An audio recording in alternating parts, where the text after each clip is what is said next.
बिस्मिल्लाहिर्रहमानिर्रहीम अस्सलाम वालेकुम वरहमतुल्लाहि वबरकातुहू। जनाब आज माशाअल्लाह जी दो बकरा दी लाट आ गई ने 2026 की कुर्बानी ते लगन वाले बिग बकरे चंगे हाइट कद वाले छोटे मोटे हाइट कद बिरा बिल्कुल नहीं समझना। पहले नंबर ते ब्लैक बीतल अमृतसर ये इस तो बाद जड़ा पिया नागरा बीतल माशाअल्लाह बकरा पिया उम्र इन्हां दी 9 तो 10 महीने जड़ा पहले नंबर ते पठोरा मेरा बिरा चेक कर सकते ना ब्लैक बीतल है माशाअल्लाह।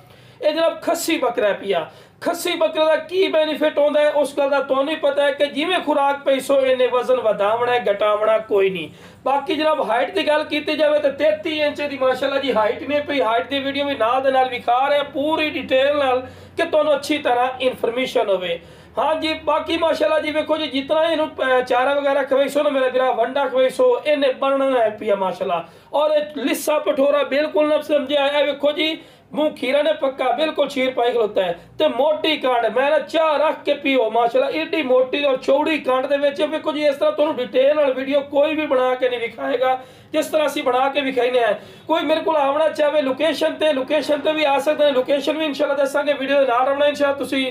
बाकी मेरा भरा ये जो बकरा मंडी चले जाओ ना तो तुहानू एक बकरा ही जिहा 80,000 85,000 तो घट नहीं देंदे लेकिन अपना रैड नहीं होना। तो इस तो बाद दूसरे नंबर ते आ गया नागरा बीतल माशाअल्लाह पक्का खीरा ने 9 तो 10 महीने की उम्र ने आंडी पटोरा ने अगर कोई बकरियां वास्ते रखी तो फिर भी अच्छी चीज है माशाल्लाह। कन्ना दे लापर चेक करो चंगे लंबे कान वाइट अख और मोटे और बैठ में सिंग नकौड़ा फेस भी अच्छा माशाल्लाह वेल भी चंगी और बारीकी चेक करो माशाल्लाह बिल्कुल रेशम वाली कार पशम है हाथ लावण नाल जिहड़ा माशाल्लाह स्लिप होंदे हाथ की इतनी बारीक पशम दे माशाल्लाह पठोरा ही ने।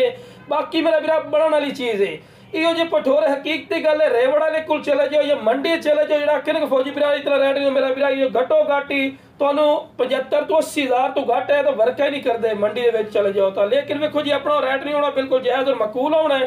बाकी कोई आवना चाहे मेरे को लोकेशन लुडन शहर जिला बिहाड़ी है लुडन मेन अड्डे ते यूबीएल बैंक और PSO पंप के सामने इतने मेरा सोना भाई आके भी जानवर ले जा सकते हैं। बाकी कार्गो की सहूलत आल पाकिस्तान माशाअल्लाह जी मौजूद है।